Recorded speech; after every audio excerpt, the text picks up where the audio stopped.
Good morning. Today is day 3 and we're starting off real exciting because we have penguins swimming all around the ship. We have a huge iceberg real close and a little research center right there, Chilean research center.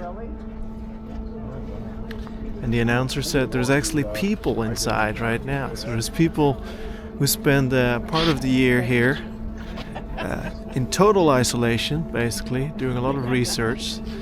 And the whole base is surrounded by penguins. You can't really see it, but if you zoom in with a good camera, you could see hundreds of penguins surrounding all the buildings.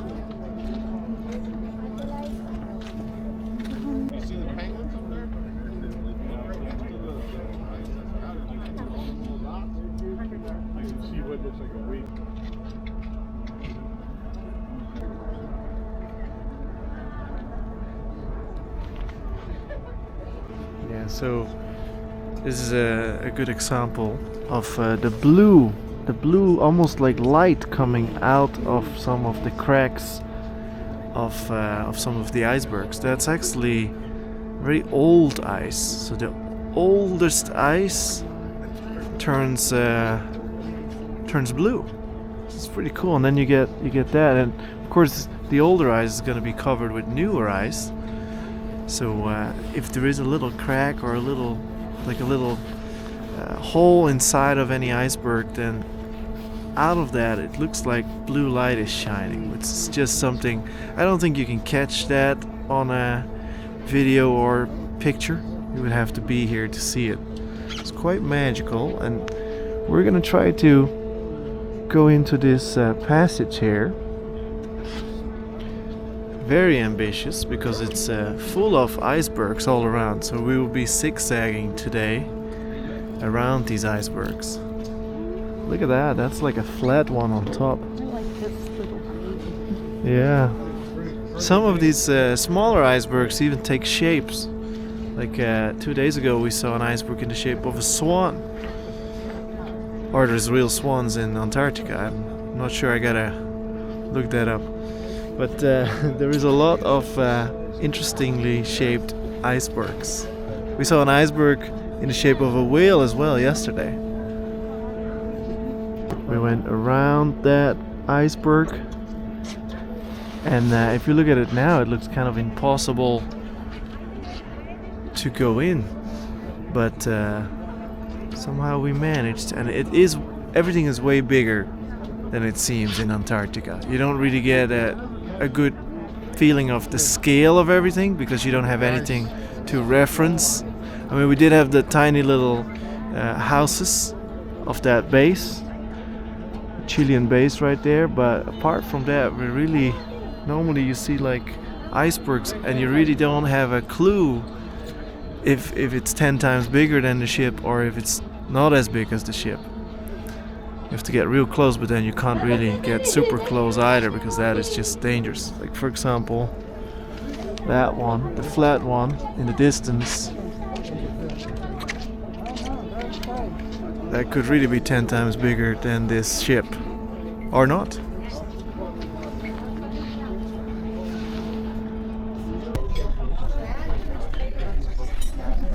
That is not a bad view when you have your breakfast in the Lido right here. Icebergs all around. And I'm just having a small breakfast because we're actually going to brunch. I'm gonna go to brunch with my friends, he said. There is a special Argentinian brunch. So we gotta check that out, of course.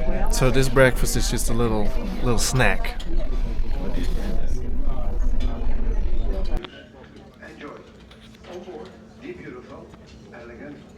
Falling down. He always says that at the end of the announcement. Welcome to the not Argentinian brunch, but the South American brunch. I got 2 smoothies because I know they're delicious, but they also come in tiny glasses. So you gotta get 2 of them. Pro tip of the day: goat cheese with fruits, coffee, and later on we're gonna get a burger. But the main point is, of course, the view. This is what you want. You want a window seat Not bad, right? Brunch in Antarctica. We moved back to the bow because we're in a very narrow channel. Google Maps actually tracks me pretty good, or I'm being tracked pretty good, and it shows on Google Maps because the blue dot appeared right in that narrow spot. And then Polar Steps does a great job also tracking me and drawing these lines on the map. And that's how I knew that last year when I was here, we also did this channel, same channel, but the different direction. We're doing it the other way around now, and that all shows up on Polar Steps, so it's pretty cool. If you want the best map of your route in Antarctica, I would just go to Cruise Mapper, which is an app that tracks ships around the world. Find your own ship, in this case the Volendam, and then it will actually show you where you have been for the past few days. And so I took a screenshot. I'll show it right here on the screen. This is what we did in the last 3.5 days. What an incredible view all around. That's the thing with Antarctica. You really, even when you're here, you just can't take it all in. It feels like you're dreaming. It feels like you're looking at a painting. Like it's not real. I mean, look at that. And then today is sadly already the last day. I'm gonna miss all of this.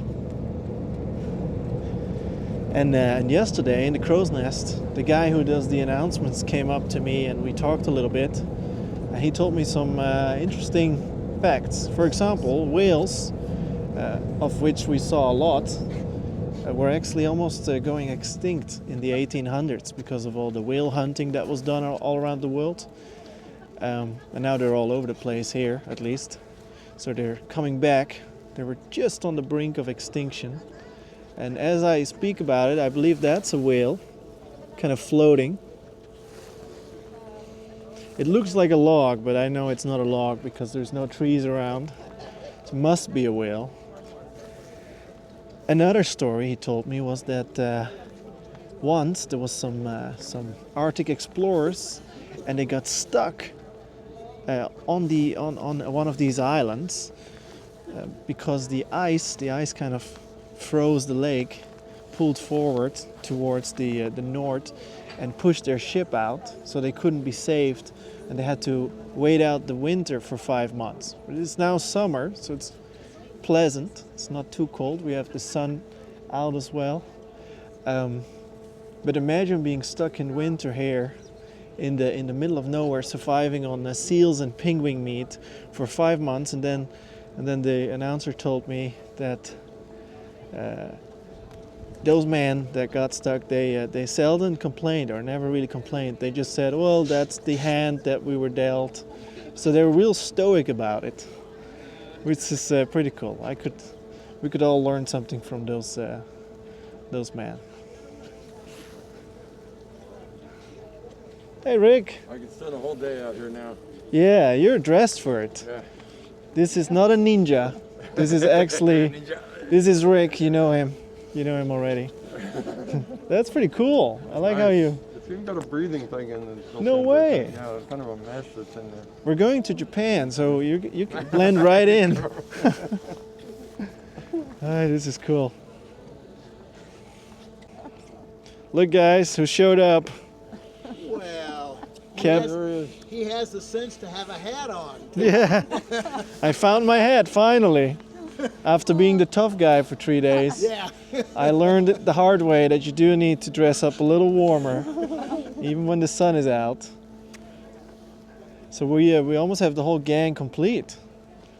I like it because Bill doesn't have. Bill is the only one that doesn't have internet on the ship, so we really can't reach him.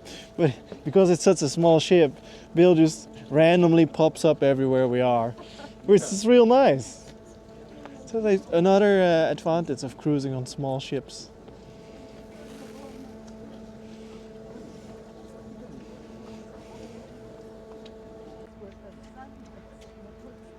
And the sun is out. I love that. And it's now a gift shop and a post office. So we're looking at Port Lockroy right there. See some buildings. They actually have, it's a science station, but they have a small gift shop and a small post office. And we can't really get there, but smaller ships can tender or zodiac in, and then you can do their shopping there, and you can send a postcard home. This is pretty cool for this part of the world. And then we're surrounded by these amazing mountains. Right here you have these tall mountains.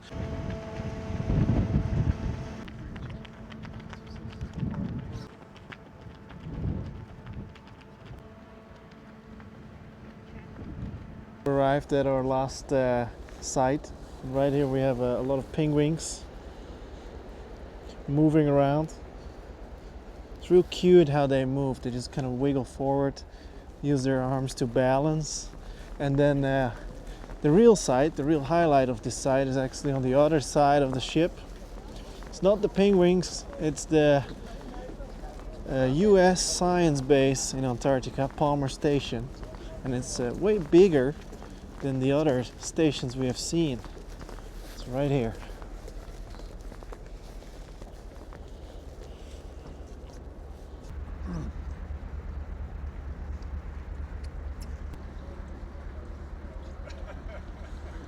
I skipped all my naps and all my workouts, but that's a bad excuse. Just to take in the beauty of Antarctica, and really, even if you try real hard and spend all day outside, it's just impossible. You can't believe that you're here. So, to see it, you have to do it yourself. Get yourself on an Antarctica expedition if you can, and you will never be disappointed. Thank you guys for watching. See you in the next vlog.